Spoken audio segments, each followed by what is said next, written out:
3, 2, 1, roll the footage.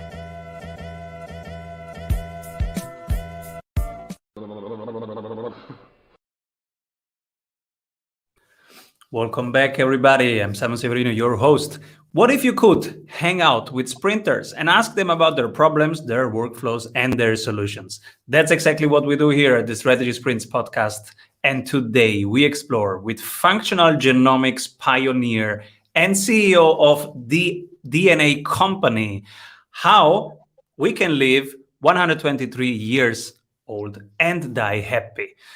Genetic optimization for high performance people, why we do not have to suffer when we're old, how our instruction manual looks like, what's the difference between healthcare and sick care, and how to even maybe reverse Alzheimer's disease. Welcome, everybody. Kashif Khan. Thank you, sir. Good to be here. So cool to have you here. And this is something special because it's a two-part episode. First part, we dive into functional genomics and why it matters and how you are changing really the world here, the health of the world with your mission. And part two will be the application of it. We will go through one real report. I am volunteering to be the data giver, and we see bit by bit what this implies and why it matters. So welcome, and tell us a little bit about your mission and your company. So we simply put, we want to make chronic disease optional. We believe that, you're not born with diabetes, you're not born with cholesterol issues. These are things that happen over time because you made the wrong choices, right? But what those choices are different for each one of us. And you would think that with some of these things, just learn what to do, learn what to eat, but no, the truth is that for you and me, because our genetics and what's going on in these trillions of cells that make up our body are unique, the things that we're capable of are also unique. And it doesn't mean that there's, 7-8 billion people, so there's 7-8 billion things we need to do. We fall into buckets. We just need to learn what those are so we optimize our health and either reverse disease if we're already sick or prevent it by doing the right things. Can we explain what is the difference between the traditional gene researcher and functional genomics the way you do it? Sure. So the belief has been that, so first of all, you use the key word, the researcher, right? So the science has been driven by research, meaning we've been learning about DNA. And how do you learn? You take a gene and you try and figure out what it means, right? And you try and figure out the usage, how it applies. And that led to this siloed approach of gene by gene by gene application. The body doesn't work like that. It's not 22,000, which is actually the number of genes in your body, by the way. It's not 22,000 independent genes doing independent things. There's systems. There's, processes of which 7 genes this way and 7 genes that way are all intersecting to do something together, right? Now, if you don't understand the map, if you don't understand sort of the symphony as opposed to each individual instrument, what happens if you have 20 different instruments as opposed to a symphony? You don't have a song. You just have a bunch of noise, right? And this is the difference between functional genomics is we don't believe that genes only solve genetic problems, meaning I'm born with sickle cell syndrome. So let's try and find the switch that turns that gene on or off, which one day gives us a solution. And this is why geneticists aren't working on chronic disease, because there's no direct, this gene equals diabetes, right? Meanwhile, this gene equals how I deal with insulin. This gene deals with how I deal with carbs. This gene deals with how I deal with fats. Put that all together and you can get to something like diabetes. And that's what we did. I am just sending in my DNA sample to your team. And some people listening right now, they might go, hey, wait a moment. I did send my samples to 23andMe a couple of years ago, and then I got screwed. They sold my data to Big Pharma. How do you make sure the data is well managed? Well, first of all, we do things differently, not just because of sort of our promise, but we just believe that they've done the way the genetic industry is built, I believe was wrong. They're giving away the most valuable piece, which is the data. So they're building these businesses of front end. Let's sell a recreational product that gets a lot of consumers to buy our thing. to then sell the data to Glaxo and Pfizer, etc. Right? So that thing that they're giving away the data is actually what the customer entered the ecosystem for. They're saying, take my data and give me back something useful, right? Help me with it. So we built this algorithm that is a little ridiculous that can analyze DNA uh, and give you that in-depth insight for which the data has been given away. So rather than sell it, we mine it, right? We go dive deep and find what you need that you didn't even know you needed. There's pain points where, I'm losing my hair, I have fibromyalgia, my father had prostate cancer. There's things you want to deal with, but then there's the other 6, 7 things you didn't even know were coming, right? You had no clue. So that's where we say, rather than sell data, we should be mining it, curating the solutions, and allowing you to access it to then further advance either prevention of disease or optimization of health. So that's what we do. And your thesis is our genes do not change over life, but our choices make a big portion of if we are healthy or not. Can you unpack that? Yeah, so what are your genes? They're literally your instruction manual. There are 22,000 lines of code that tell all the cells in your body what to do. There's a few hundred of them that impact, and in terms of what we know so far, healthcare, right? There's about 100 of them that we really take seriously in terms of driving the major systems, the cardiovascular system, hormone system, etc. Right? So now, if you dive into that, you can, if you mine it gene by gene, you're gonna be limiting yourself to, okay, I was born with this problem, and now I can make it go away, or maybe one day wait for a pharmaceutic that will, help deal with it. If you go beyond that into, well, I'm born with this suboptimal hardware, call it, at the cardiovascular level. I have the bad version of the artery cellular structure, right? So it's more prone to inflammation, as an example.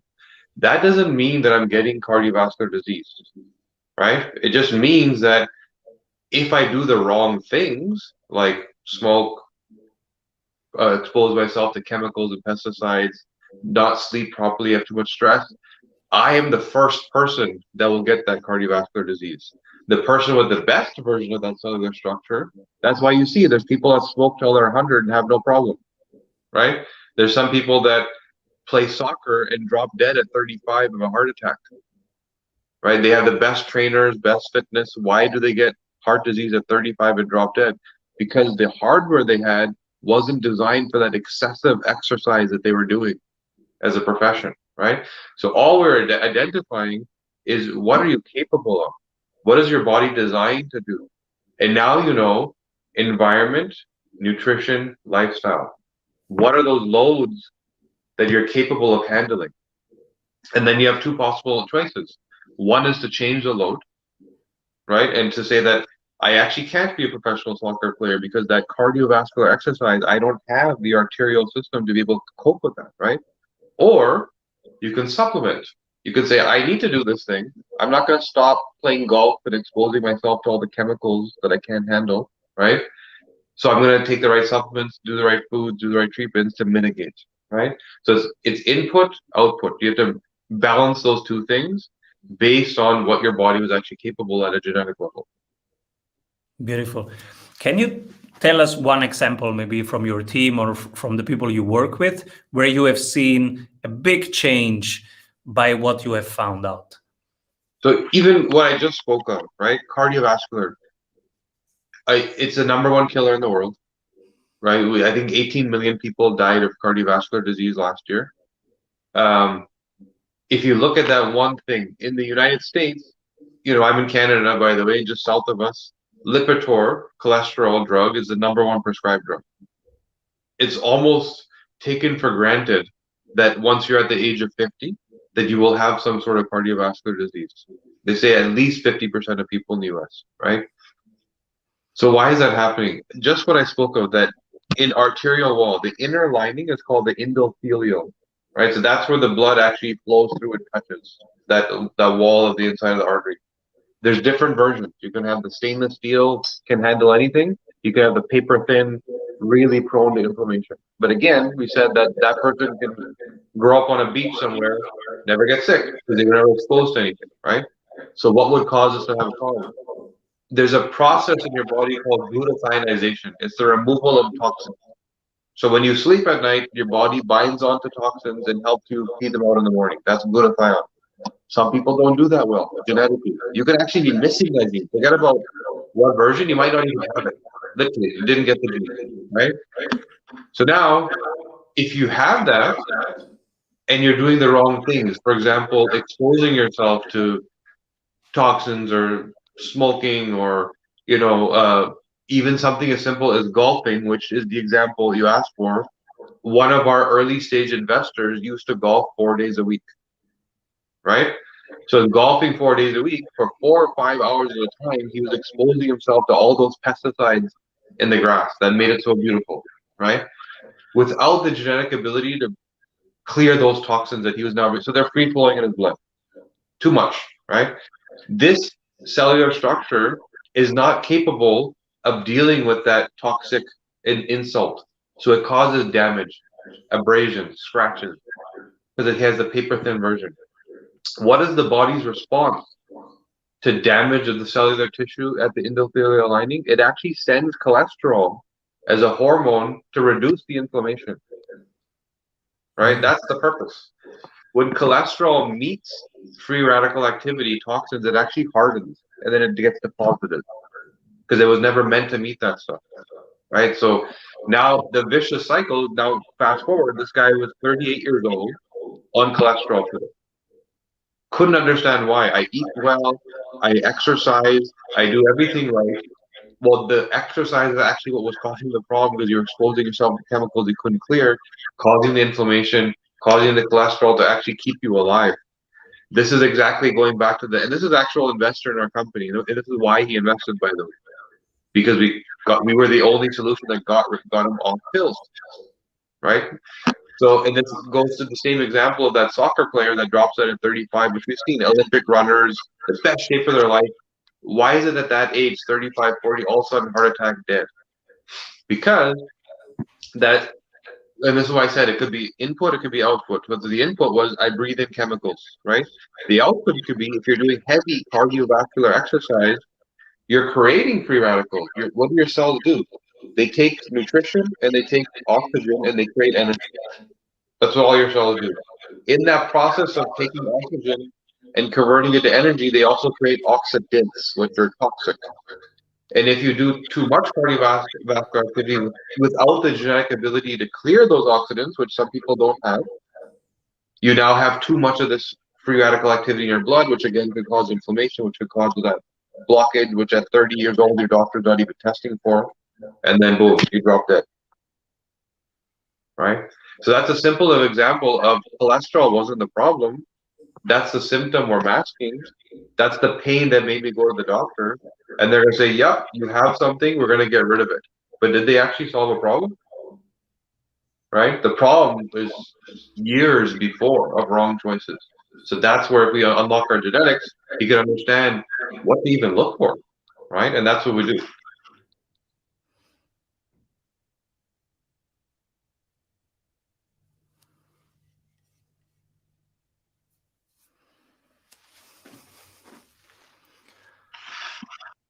I lost you for 1 second now. I have you again. Okay. One thing that surprised me, because we are talking here genomics, functional genomics, so mapping out the genes. And one of the things that you take really seriously is mood and behavior. I wasn't expecting that. Can you tell us why you check mood and behavior? Yeah, that's actually one thing that really sets us apart in terms of what we do. Again, this is an area where geneticists believe that there's no direct, there's nothing to talk about. We understand the genetics of what drives the neurochemicals, but it doesn't really tell us anything actionable, which we believe is actually completely the opposite. And we've proven this over and over and over again. We're actually working right now on a project for Amazon for their employees in terms of the post-COVID mental health crisis, and how do we build solutions for them that helps their employees get back to a better mental state, right? And part of that is if I have your DNA, I know your personality. I know how you deal with emotions. I know your ability to deal with PTSD, trauma. If you're an addict, if you're a binger, if you lean on food as a coping mechanism, if you're mood dysregulated, if you're irritable, it's all driven by your neurochemicals. There's, dopamine, which is pleasure and reward. There is serotonin, which is your mood balancer. There's noradrenaline, which is your ability to deal with negative stimuli like trauma, right? Then you have brain-derived neurotropic factor, which is primary purpose it could protect you from concussion. So we know if a kid could be playing aggressive sports or not, how they handle that knock on the head.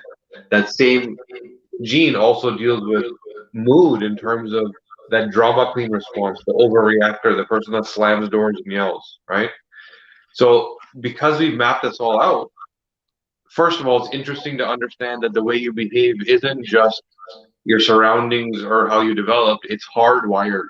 Your genetics have already determined that, right? The second thing is now that you know that, the awareness that's given in terms of how I behave with people, why do I do what I do at work, how I deal with reward and achievement, right? And more importantly, how I deal with mental health. So will I lean on addiction? Will I lean on binging? Am I the person that needs to watch 5 episodes of Netflix and I can't turn it off? Right? Literally, that's all genetically driven. So imagine knowing that about your brain neurochemicals and how you're wired and what that unlocks as a superpower in terms of what I do and what I don't do. Right? So we've done this with a lot of executives.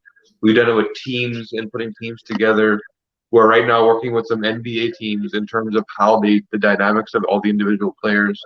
So it really blows people away in terms of, oh, this is who I actually am genetically.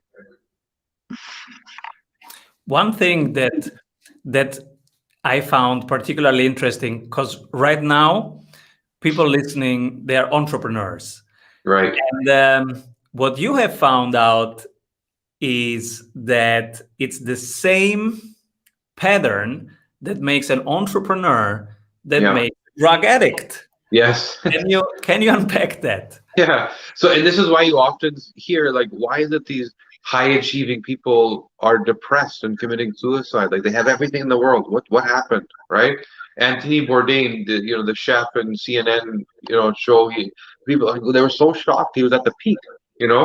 Why did he kill himself? So this is what happens is what makes the reward gene, dopamine, right? So dopamine is that chemical that makes you experience pleasure, but also reward, achievement, right? So now, if you have the low version of that experience, which is genetically predetermined, which means the binders in your brain, you don't have enough of them. So when you get that reward or pleasure seeking experience, you just don't feel it, right? It's way down here. Then as it's happening, there's two more chemicals in that process. There's something called MAO, which breaks the dopamine down to bring you back to normal. You're supposed to get back to your normal state. Some people can have a slow version or a very fast version, right? Then there's an enzyme called COMT, which clears the dopamine out. You're done with that reward. You got to go back to normal. So feel it, break it down, get rid of it. That's the process. I, in particular, have the lowest possible expression of dopamine binding. So I feel it way down here. I have the fastest MAO and the fastest COMT. So it lasts like that. So there's three possible outcomes for me. And you wonder why my previous generation, all my uncles were all addicts. They were all alcoholics, right? But they were also successful in their businesses. Because I don't get to feel that reward or pleasure, when I do, I pursue it. I jump on it and I want more and I want more and I want more. Whatever I did yesterday isn't good enough. So there's three possible outcomes: depression, because I just don't feel, I don't get to enjoy; addiction, because I'm feeding the pleasure with something third party and addicted and getting more; or achievement, because I'm feeding it with reward instead of pleasure. Right? There's two paths for dopamine: reward and pleasure. And this is why you see commonly entrepreneurial people are very easily leaning towards addiction or depression because they're not pursuing the reward anymore, right? They're not driving that side. So it's very important for entrepreneurs to constantly pursue reward and never stop challenging themselves. And this is why often you feel it's not about the money at some point, right? It's about impact, and find your impact, chase it, because it's very likely that sitting back can lead you down the other path of pleasure, which is depression and addiction, right? So very dangerous balance to play. But again, knowing this about yourself, you can now do something about it, right? Absolutely. And right now, so many people listening, oh, that's me, that's me. And I'm sure we will in the next episode, we will definitely go there, because you will find that Yeah, in my report, definitely. And if somebody says, oh, I don't want to wait 14 days to have the solution, I am this kind of guy. So I should still challenge myself, right? And right. what should I maybe taking care of? I don't want a heart attack, but Yeah. I should stay active. How do I find the balance? Yeah, so there's things. So for example, for me, I couldn't go on a vacation. The family wants to go sit on a beach. I look like a crackhead. Like I just need to do something, right? So we've learned now. So one thing is to learn kind of what's wrong with me. The second is how do I fix it? That's really the most important part. If you can't do anything about it, all you get is anxiety that, oh, I have this thing, right? So what we've been doing the last 3 years, we've sat down and studied 6,000 people in person. We sat with 6,000 people one by one by one, and we've looked at how do we up and down regulate their genetic expression. So it's one thing to be able to map and understand the genes better, but how do we actually help people? That was the big challenge because that science didn't exist. So we were only able to do that by literally meeting 6,000 people one by one, dealing with all their problems, and then documenting here's the things that worked. Simple example. Some of your listeners have probably heard of Upgrade Labs. It's a clinic that's owned by Dave Asprey. He's got 2 locations in LA, and he's now going to be growing that, right? So it's a biohacking gym. You go in there, and there's different equipment that does different things to your body. So the CEO of Upgrade Labs used to really love the cryotherapy, the cold temperature therapy. He also used to really love the sauna, and he would go in there and do that stuff a lot. And his wife would say that he was in a better mood when he would do that, right? Which he's like, no, it's cryotherapy. So what is one of the things that upregulates dopamine expression is temperature dysregulation, right? That's why you find a lot of high performance people like things like skiing, and like they like cold, and they also like surfing, and they like the hot, they like the change, right? Because that change in temperature pushes your dopamine levels up. So it's a simple thing where if you need to relax, if it's the weekend and you just spend time with your kids, take a cold shower in the morning, and all of a sudden dopamine levels are boosted up for the day, right? And you're not seeking the reward, you're not pushing it, you're kind of zen and balanced, right? It's one thing, but there's 10 or 15 things that we've documented. There's supplements you can take, there's foods you can eat, right? So this is where, in terms of the reports that we build, they go beyond here's what's wrong with me, good luck, which is what genetic reports typically do. It's now how do I fix it? And the last layer is we hired Dr. BJ Fogg, who's head of the Stanford University Behavioral Change Lab, right? So he understands now that we know what you need to do, how do I actually get you to do it? And those insights are built right into the report, right? So now that we know here's what you need to do, here's the habits you can adopt so that you'll actually do it, right? So that we put that right into the report.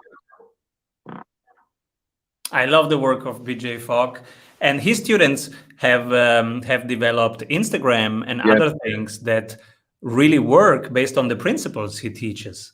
Yes, exactly. His students literally built Instagram. They built Noom, the weight loss app, because they've understood behavioral change to that degree. Beautiful. So I'm so excited. I have sent in now the data. Which categories will I get back? What are the main buckets that you check for? The 6 main buckets are cardiovascular, mood and behavior, as we talked about, uh, personalized diet and nutrition. How do I eat, or how am I supposed to eat? Fitness and hormones. So how is my body developing? We then get into chronic sleep issues, which is the root cause of a lot of problems. And then we get into immunity and detox and inflammation, which is a root cause of a lot of problems. Right. So those Awesome. six, we believe that when you get through those six, you're kind of, it's like a genetic car wash. You're optimized as a human, right? So one thing I have to apologize. We switched to my phone and my battery is getting low. I don't want to lose you guys. Can I quickly just grab that charger? I know we're Sure, interrupting the absolutely. show. Yeah, yeah. Switch it. Switch Yeah. it. I Okay. will. Okay. I will give one word to our sponsor. Right. Sure. Hey, if you love what you are hearing, you will love our free masterclasses. Go grab them at strategysprints.com. Hey, if you like the tools, go grab them for free at strategysprints.com/tools.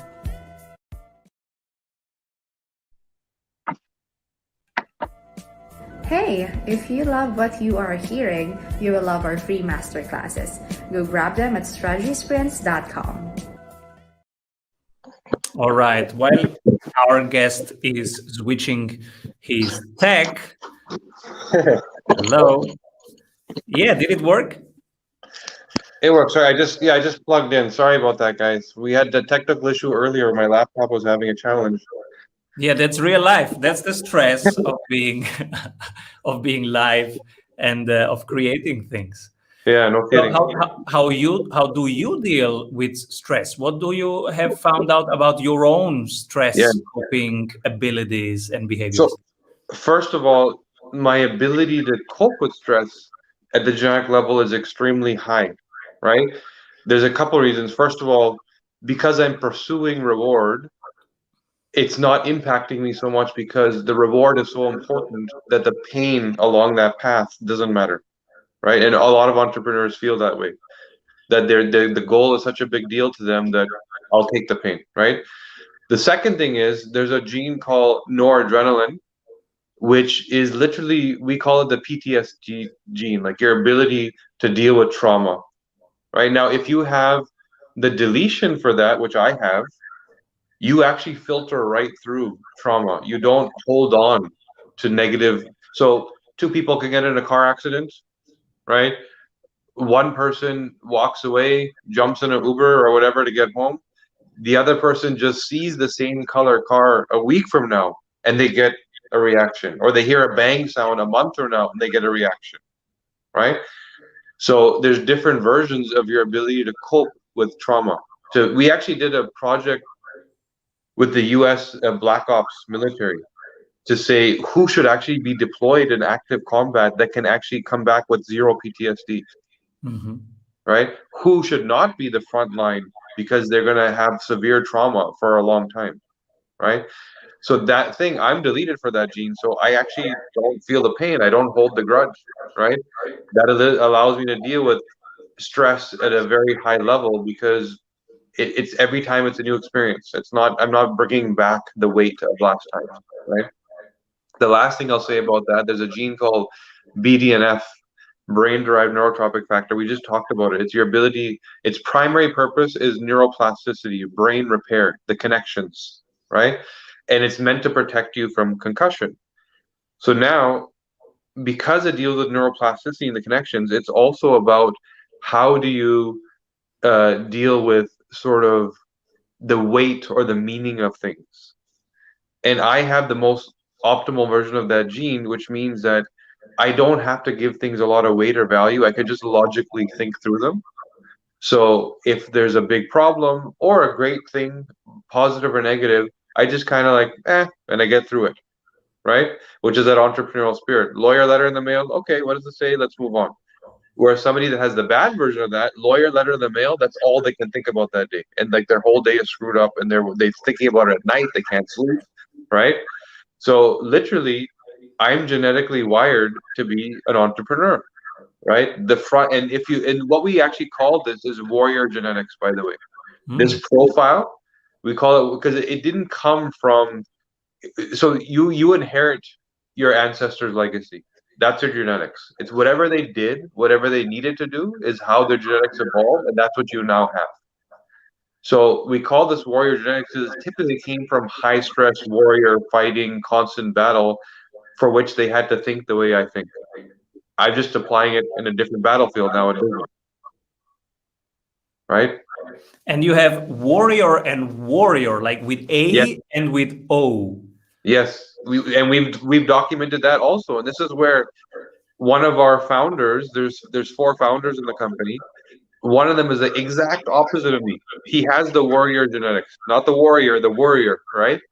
And so in the first year of the business, there was a lot of friction between us because, and this was before we truly understood ourselves, right? There was a lot of friction because we would leave a meeting and there'd be like 10 things to do, and I'd be on it and like I couldn't sleep at night until I got it done. He'd be on his laptop looking for the next vacation, right? And I was like, I don't understand why we can't work together. Like, it's not work. The guy is brilliant, by the way, right? He's really good at what he does.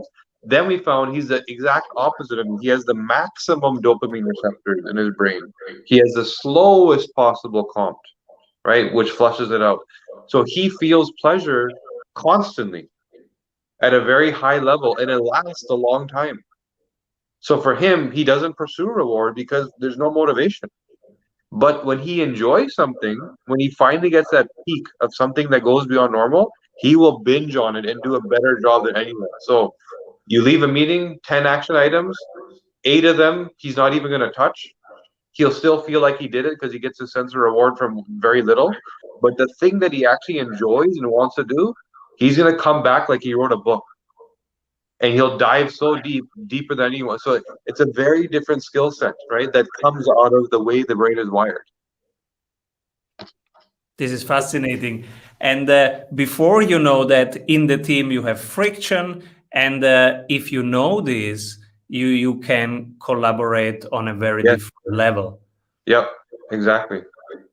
This is powerful. So not just individuals should do the test, but really also teams. Oh, yeah, we do this with teams, literally with sports teams, but also executive teams, even with families. We have a lot of, somebody will buy the test, somebody comes through some clinic with some problem.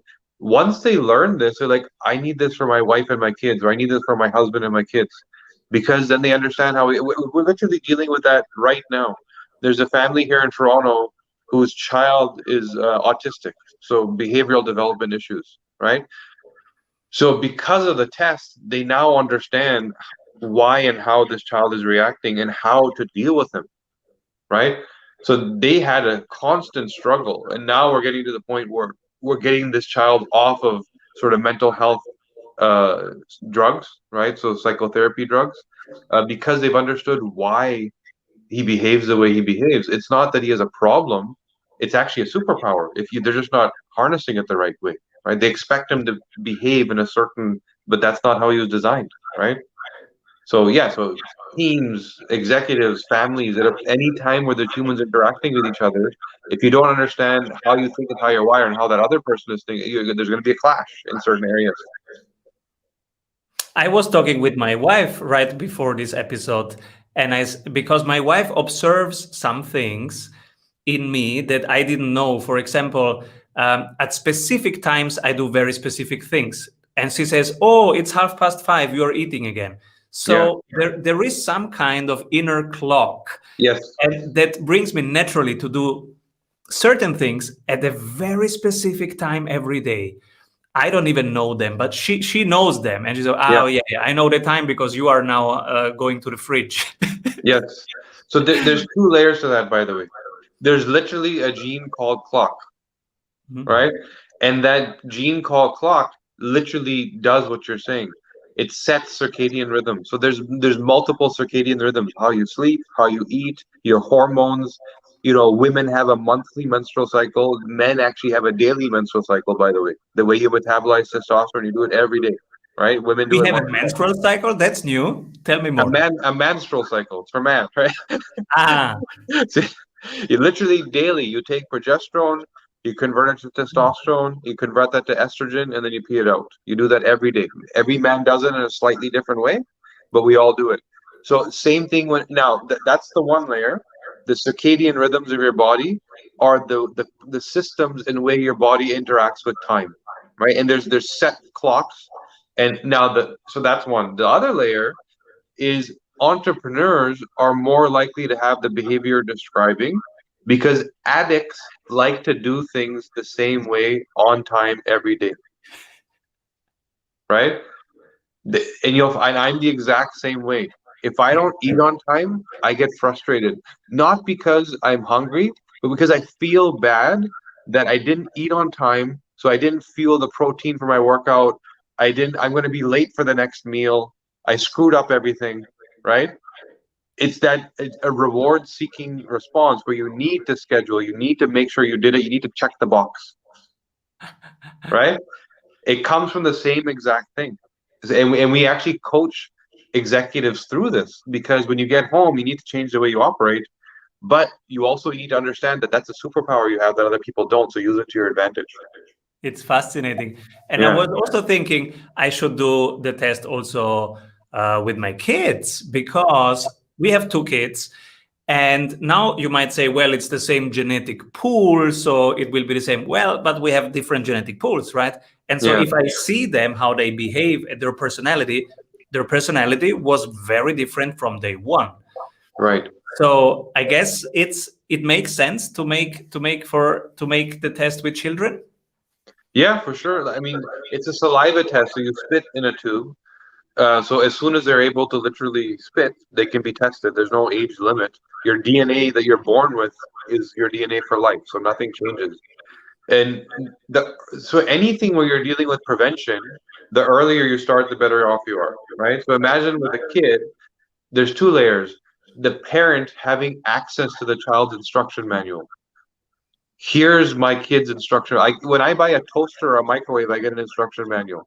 When I get something as complicated as a child, I have no clue how that child works, right? I have to spend the first 7, 8 years figuring them out. Personality, all that stuff. So now imagine you understand hormone development, how their body's going to change, how their brain is wired, what career they're actually designed for, how they deal with athletics and food, and how they deal with fats and carbs and what they're actually meant to eat. So all that stuff can be unpacked for the child.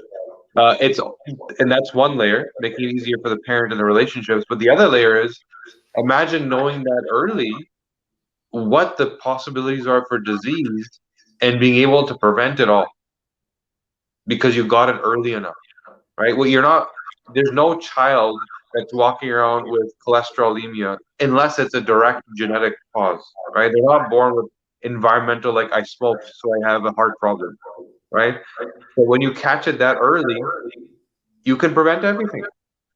You have that opportunity. So this is where we feel that the younger you are, the better it is. That's powerful. I am so excited. And I have to tell you, I come from a place which is absolutely the opposite of biohacking. I think I went consciously the first time to a doctor because I just don't like and don't feel that I need doctors in my life. Yeah. So I went one because I had to. There Yeah. was some professional situation where I had to show that I'm healthy. So I go to the doctor. First visit, she makes a ton of tests, and then she says, "Oh, your cholesterol. Okay, so what I do? Well, eat less pasta, eat less bread, and drink less red wine." And I say, "You know that I'm Italian." So of course I changed doctor. I never went back. But 5 years later or 6 years later, a friend of mine says, "Hey, let's do a triathlon." And I go, "Okay, why not?" I buy a bike, I start working out because it's fun. And then things got serious and we got ambitious and we wanted to be the first. So now I took a full team of doctors and trainers to really prepare me for races. Yeah. And that changed everything because that blood work was not just telling me, "Hey, stop being an Italian." It was much more precise. Since then I do it every year because it really helps on every level, on being a better human and being a better father and being longer around. Now I have the goal to become 123 years old, and everything that helps me learn about my metabolic system, mood and behavior, how I can be a better human is welcome. and this will turbo boost my next months, what we are going to do here. Yeah. And this goes back to the very first thing you said, sick care versus healthcare, right? And we've been trained that you don't do everything you want, go do anything, eat anything, do anything, and then when you get sick, the doctor will fix you, right? That's what we've been taught. We've been taught that go do everything wrong, it's okay. When it hurts, once the disease is actually expressing whatever that disease is, go to the doctor and they'll fix you. And so doctors react to, how do I get rid of the symptom? Symptom masking. That's what medicine is. It's not the measure of success is the thing you're complaining about is gone. Why it happened and what you're doing to make it happen and why it might come back to it, that's not part of the job, right? So, and I don't blame doctors. The problem is their toolkit. The thing that they have access to isn't prevention. It isn't asking why did this problem happen. It's only about what in this toolkit can I use that cuts it off, that masks it, that makes the pain go away. So that's the only question they could ask you, is what pushes them towards this stuff in their toolkit, right? So ultimately, in today's healthcare system, if you want to prevent or reverse, you have to do it yourself because your doctor isn't trained for it. I'm super excited about our next episode, which will be really, really practical. Going through the report as an example of what this can do for you. We will go through my red flags because I want to help more people get your message, which can help really reduce the vast majority of these typical diseases, cardiovascular diseases that are really everywhere, like migraines that many of my friends have, might be solved just by knowing a little bit more about your instructional manual. And so many of the things that bother us might be really easily solvable with your very accessible, very quick test. So I am super excited for the next episode. In around 10 to 20 days, we will be back with the report and go even deeper. Is there anything I forgot to ask you? No, I mean, in terms of your audience, we'll come up with something. I'm not sure how you publish this, but we'll make sure they get some kind of, discount or incentive so that they get a benefit from listening today, right? Outside of that, I mean, really, the whole message, I can't stress enough that you got to take charge of your own health. You got to do what you just did, right? Which is, now I realize that in order to live to be 100, it is first of all possible to live to be 123, right? You weren't born sick. God forbid you have some kind of genetic issue. But that's maybe 2%, 1%. 90% of health issues are chronic disease, meaning you were not born with it. So if that's what you were given, if that's the gift that you were born with of health, it's your choice to continue that or not, right? And your choice meaning what are you doing right and wrong. The question of how do I know what's right and wrong, of course, is dipping into your instruction manual. And by doing that, living to 123, not only getting to that age, but getting to that age with longevity, with vitality, like you're 123 walking, not lying in a hospital bed, right? That is possible today. It is very possible. There's people in South America that live over 100 because they're just living a pure organic life that's matched to their genetics, right? And they're living with vitality at that age. So, in short, it's disease is now optional with the technology we have. We just have to dive in. Disease is now optional. What a wonderful sentence. And it reminds me of the Dalai Lama. We don't have to suffer. Suffering is there, but we don't have to. Right. Beautiful. Yeah.